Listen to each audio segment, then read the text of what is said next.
No, I mean, I can't do that because our evidence was illegally obtained. If we were to present it, Monsieur Rubinio would ask how we acquired it, and the whole trial could derail. In the worst case scenario, I could lose my legal license, and we would be arrested for theft. Oh, well, we don't want that. No. No, we don't. I should tread lightly. Your Honor, I would like to cross-examine the witness. Very well. Defense may proceed. It's a waste of my time, if you ask me. Photographs are rock-solid evidence. Sure.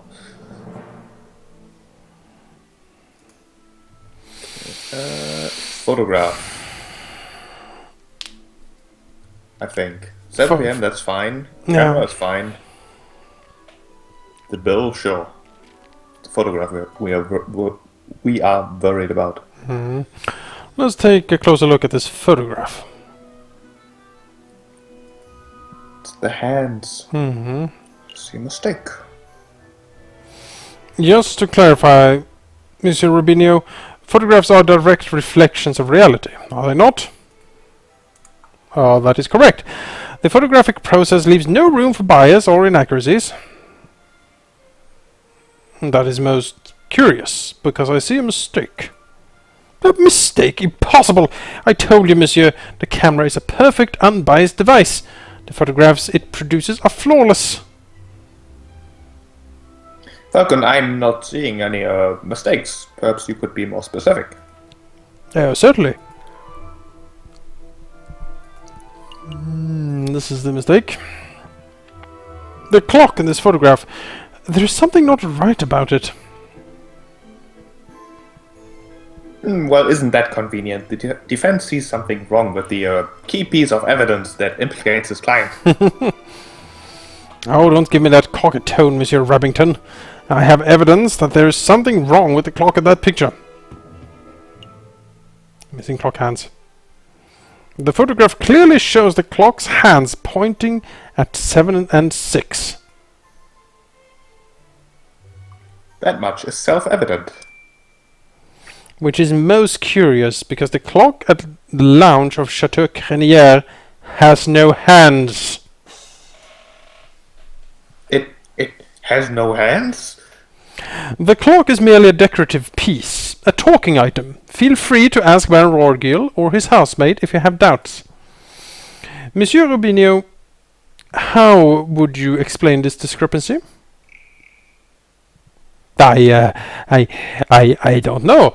There must be some sort of mistake. My camera is flawless. There is no mistake, monsieur. Your photograph depicts something that does not exist in the real world. Maybe there was an error in the printing process. An error precisely where the clock hands should be. Please, monsieur, don't patronize us. Allow me to offer a more plausible explanation. You, Monsieur Rubinio, edited this photograph. Edited? I'm no expert, but I suspect that you used paint or ink to carefully put hands upon the clock. It would have been a simple task, considering the fact that the clock face was bare. One could even speculate that you specifically chose to include a handless clock in this photograph just to simplify the editing process. And we know that Baron Rorgil was the one who insisted on taking that, so yep, that implicates him. Falcon, your reasoning is absurd. Why would the witness do such a thing? Is it not obvious? By showing the photograph to have taken place at precisely 7:30, it clears all the photograph's subjects of suspicion. In other words, Monsieur Rubinio created a perfect alibi.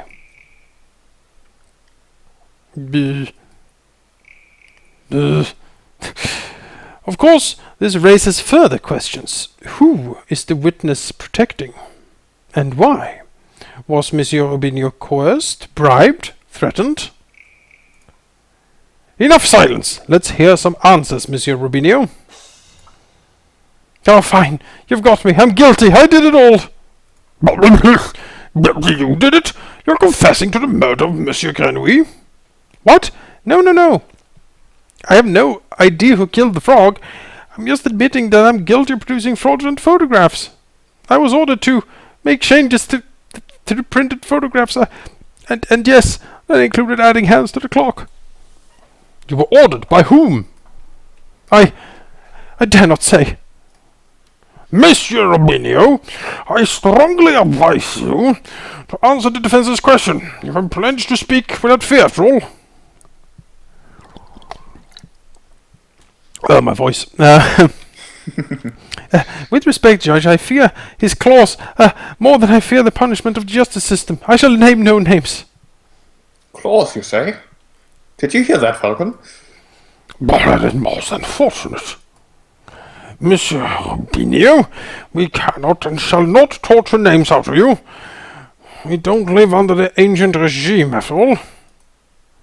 But since you have admitted to falsifying evidence, then we cannot keep you on the stand as a witness. And take your leave. You shall be charged with perjury in due course. I can't protest. That's the least I deserve for my failure as an artist. Good day, messieurs.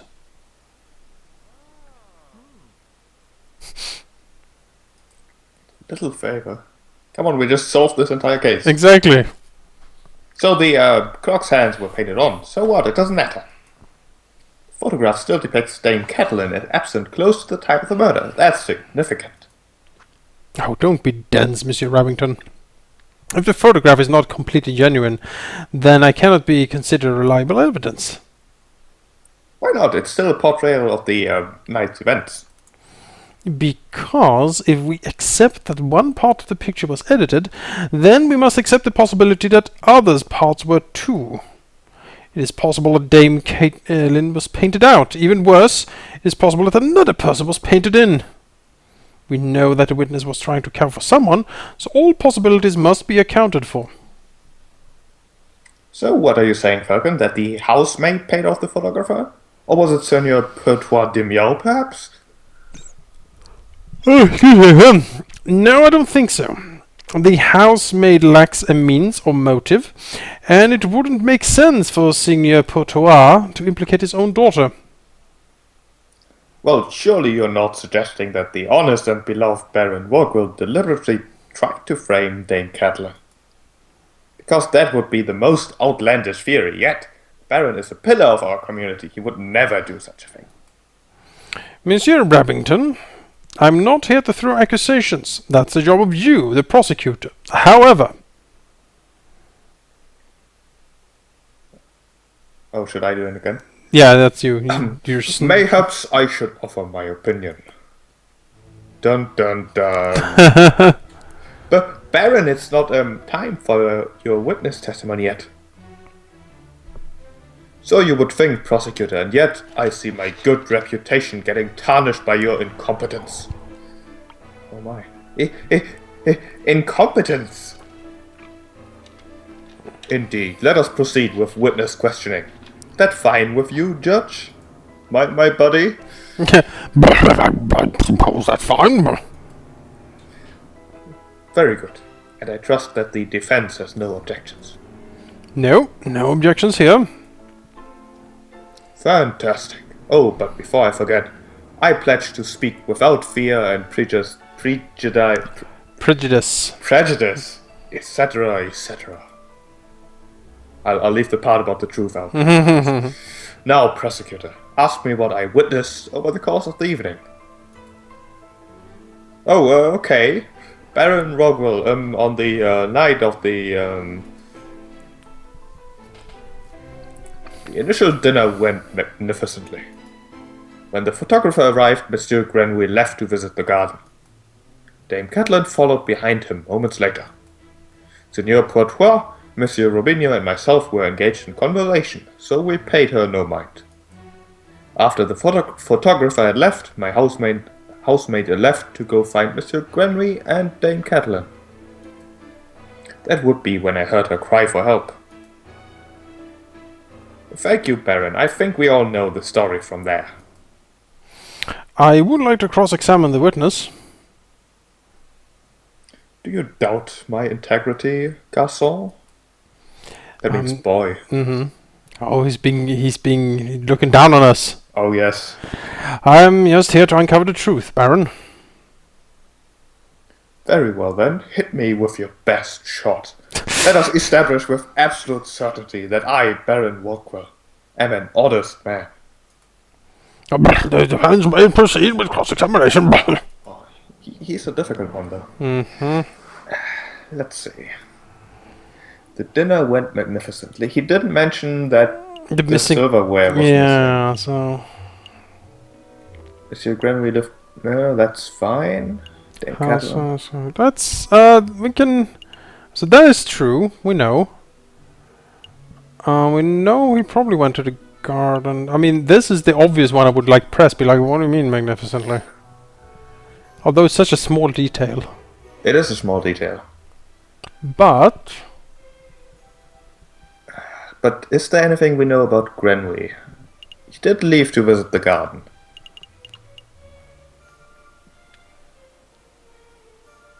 He's a colleague.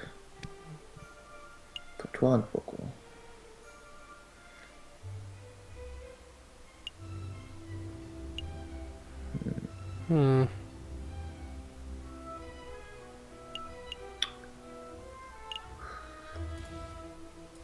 mean, we have a cigar stump, and he smokes.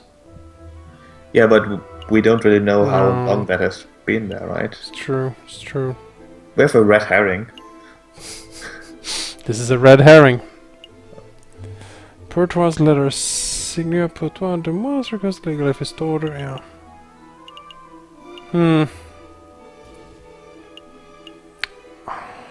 I would begin here. Yeah, probably. I think. Baron Rorgil, I would like to ask you about the dinner you served that evening. Very well. Ask away. Regarding the red herring, no.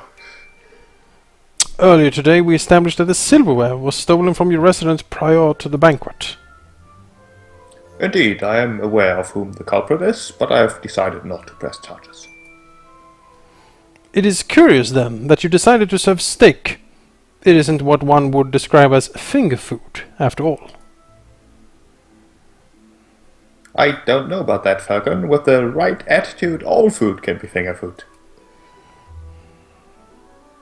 There's nothing curious about it. Seigneur Pourtois and Dame Catelyn are vocal lovers of rare steak. I was merely suiting their needs. Besides, what other choice did the Baron have, Falcon? Serve vegetable broth like a common peasant? Do be quiet, prosecutor. You sound ridiculous. Sorry, Baron. The herring really is a red herring. I know, but I really want to ask about the red herring. I mean, I don't know. We could ask about Grenouille and his business connections, and maybe we can go like how his death really okay. helps him. If that is an option we get. Sure. Alright, let's ask about Monsieur Grenouille. Baron Rorgil, Why? We could ask that. That's an interesting question. Why did Monsieur Grenouille leave to visit the garden? I believe he wanted some fresh air. The steak did not sit well with him, I fear. Oh, I see. But that is quite coincidental timing, isn't it? How so? Well, Monsieur Grenouille felt sick and left the room just after the photographer arrived, and just before the murder occurred. One might draw a link between the food and the sickness. Hold on, Falcon. Surely I'm that's the other guy. Surely I'm suggesting that Monsieur Grenouille's food was poisoned in some way.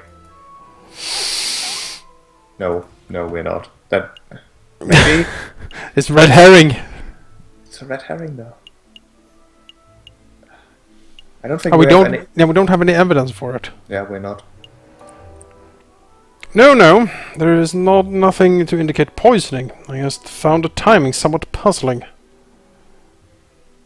nothing puzzling about it.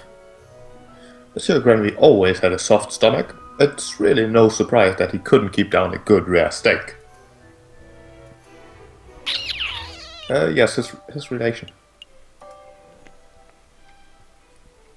What was your relation to Monsieur Grenouille prior to his demise? We were business partners. Monsieur Grenouille, Senor Pertois de Miao, and myself all owned a third share in an up-and-coming railway company. Excuse the crassness of the question, but that means that you and Senor Pertois now would own half of the company each, correct? Correct. I suppose that's a slight glimmer of benefit that arose from this foul situation. But, Monsieur, you must understand that Monsieur Grenouille and I were friends as much as we were business associates. I mourn the man's passing. Of course. Do we? No. The only thing would be to gamble on the poisoning, but I don't think we have any real evidence for it. We just don't have evidence. Okay, never mind. Let's talk about the garden. We could ask about the housemaid as well. Why was she in the picture? Baron, we saw the murder scene, your garden, for ourselves. What's with all the horses? When was the last time you visited? As it happens, I have quite serious allergies. I haven't been in my own garden for years. Goodness. Oh, really? Years, you say? Indeed. That's not right. Baron, I do not wish to call you a liar, but that claim does not hold up to scrutiny. Oh, and why's that? Because we have hard evidence that you visited the garden recently. Balderdash! My word is gold. Show the court this so-called hard evidence that I've been in my garden. Cigarette bud! This was found in your garden. To be specific, it was found inside the fountain basin. Right beside where the murder occurred! A cigar butt?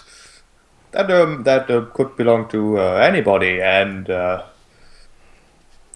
prosecutor, please shut your mouth. I can speak for myself. Oh, okay. Sorry, Baron. That is indeed the remnants of one of my cigars, but I must apologize, Monsieur Falcon, for I misunderstood your initial question. Right. You see, prior to the banquet, I hadn't visited my own garden in years. But naturally, after hearing the housemaid's cry for help on the evening of the murder, I rushed outside. I was shocked and disgusted by what I saw. It must have been when I dropped my half-smoked cigar in the fountain basin. You see, Falcon, that's a perfectly reasonable explanation. I would find that believable if the cigar were casually discarded. But as it happened, the cigar butt was found in the fountain's upper basin, a location that could only be accessed with great inconvenience. And a little peddling. The cigar butt was not dropped, it was deliberately hidden. There are any number of possible explanations. Are there? Because I can only think of one. That is that you, Baron Rorgwill, deliberately hid your cigar butt to disguise your own illicit activities. Did I now? And what illicit activities would those be? You want me to spell it out? Fine. Let's put everything on the table. You, Baron Rorgwill, murdered Monsieur Grenouille. That is what you are trying to keep hidden. Directly accusing me of murder. How shamelessly brazen. That is a ludicrous accusation, Falcon. The Baron is an upstanding citizen of the highest order. Your allegations are baseless. You have no evidence, no means, motive, or opportunity. We have all of those. No evidence? Think harder, Monsieur Rabbington. Every piece of evidence points to Baron Rorgwill as the prime suspect. You want the means? The Baron certainly has the means. His lion's claws are as sharp as a surgeon's blade. Gutting a frog belly would be trivial to him. Even Monsieur Rubinio confessed just moments ago that he fears his claws. Ridiculous. I would never threaten a man with violence. You want a motive? The Baron had at least 10,000 francs worth of motive. By removing a business partner, the Baron's share of this railway company increased from 1/3 to 1/2. This is preposterous. And, finally, the Baron had an opportunity. No, he crafted the perfect opportunity. He arranged a small banquet with a very select number of guests. He was aware of the missing silverware, and yet he served steak, a food item that necessitates good cutlery. Why? To bloody the hands of his guests, of course. Then he hired an easily influenced photographer and staged a very specific picture in order to build a perfect alibi for himself. Photographing the guests in front of the handler's clock to make for easy editing is quite an ingenious plan, it must be said. Prosecutor, are you just going to let the slanderous yarn go uncontested? Say something. Object. But you just told me to shut up. Oh, you're pitifully useless. After executing the murder, the Baron found himself still holding a single piece of incriminatory evidence, his finished cigar. He knew that leaving it at the crime scene would raise suspicion, but he didn't have time to properly dispose of it. So, out of desperation, he threw it into his fountain, out of sight of his guests and any snooping police. I imagine the Baron was hoping to implicate Seigneur Courtois de Miao, since that would ensure total control over his railway company.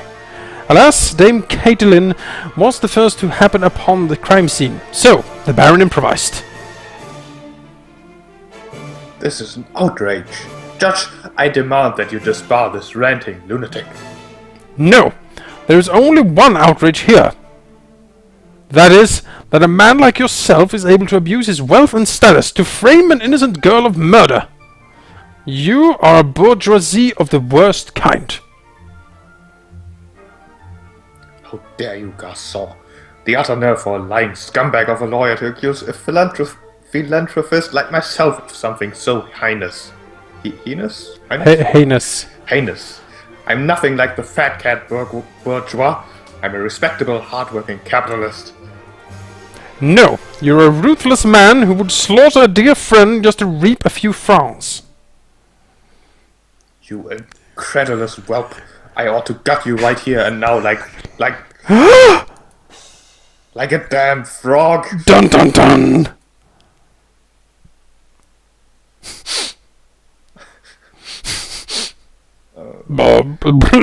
Could someone please restrain the Baron? I'm on it, Your Honor. Let's go, old man, to the conciergerie with you. Don't touch me, you filthy jackdaw. I can walk myself. This is quite a turn of events. Does the prosecution have anything to add? Well, in a manner of speaking, to be honest, oh. Then I shall now confer with the members of the jury to come to a decision. I ask that the animals of the court please be patient in this time. Falcon, that was pretty incredible. Thank you. I just hope it was enough. What do you mean? You just proved Catalin's innocence. We'll get a not guilty verdict for sure. Sparrison, I think you've misunderstood something important about the justice system. What's that? I haven't proved anything. As lawyers, we cannot deal in proofs. It is just not possible. All we can do is organize the evidence and convincingly explain what it suggests. I haven't proved Dame Caitlin's innocence. All I've done is demonstrate that there is a significant possibility that she is not guilty. I'm not sure I understand the difference. That's why you finished last in your class. We have reached a decision, yes. In light of recent revelations, and the claims an error of judgment was made in the initial arrest. On that note, we unanimously find the defendant, Dame Catelyn de Meow, to be not guilty. Yay! We win. Oh, Monsieur Falcon, Petit Sparrowson, you did it! Yeah, I suppose we did, didn't we? We should head back to the office so we can celebrate properly. We did it. You did it, Falcon. I mean, I did it. I can't take all the credit. This was a group achievement. Oh, I am so proud of you both. Go get 1 bottle of wine and 3 of our least dirty glass. You're so classy, Sparrowson. Oh, you were amazing, Monsieur Falcon. Ah, it was nothing. I very much like the way you pinned the murder on the Baron. That was an act of sheer genius. Well, I didn't pin anything. Sparrowson and I just worked at unveiling the truth, given the facts of the case. And we find out that she actually did it. She turns evil like her. Oh, Monsieur Falcon, there is no need to play coy. The case is over. Really? Play coy? Oh, don't tell me you're actually being sincere. I'm completely lost. Oh, wow. I thought a goody-goody thing was an act, but you actually don't know. All right, I'll spill it out for you. Oh God, I don't like this sheep. Did she actually do it? I murdered Monsieur Grenouille. What? I saw him in the garden, all drunk and vulnerable, and I seized my opportunity. It was nothing personal, just business, you understand? What? Business? To increase my papa's share in the train company, of course. My papa always said that a drunk old frog was the weakest link. Oh no, we got the other guy arrested. Damn it! We fucked up, sheep! Baron Rorgil was innocent. Your confession doesn't make any sense at all. I found Baron Rorgil's cigar butt hidden in the garden. Oh, but I put it there.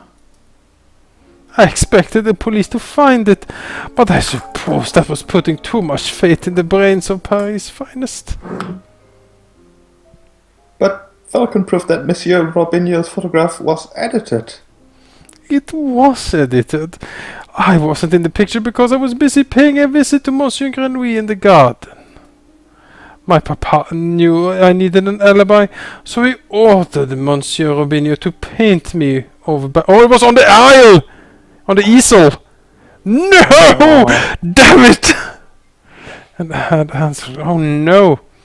But that lazy artist didn't manage to finish altering either photograph by trial day. It's a good thing that Monsieur Falcon was so imaginative, because that could have gone very badly. Both? Yeah. So one had Catelyn there when she wasn't, but no hands, and the other one had... Oh, what with the silence? You two should both be proud. There aren't many lawyers in all of France who could have won in a case like this, even for a bourgeoisie kitty like me. Really? I'm really shocked now. Yeah, fuck, hey man. I think you should leave. Fine. So much for celebrations. Here's the payment for your services, straight from my papa's pockets. Well, adieu, Monsieur Falcon. Adieu, Petit Sparrowson. Man, we need to nail her. We need to get her. What a fucking twist. Fucking what do we do now? We stare in the distance and say nothing. Falcon. Oh God. Well, I think this is a perfect time to stop this episode. Wow. What a twist. I am delighted at what is going on in this game so far. Absolutely delighted. Man, that was great. The game really did shoehorn us into this solution, though. Yeah, it sure Wow. did. But I thought it was the solution. It seemed perfectly obvious, you know.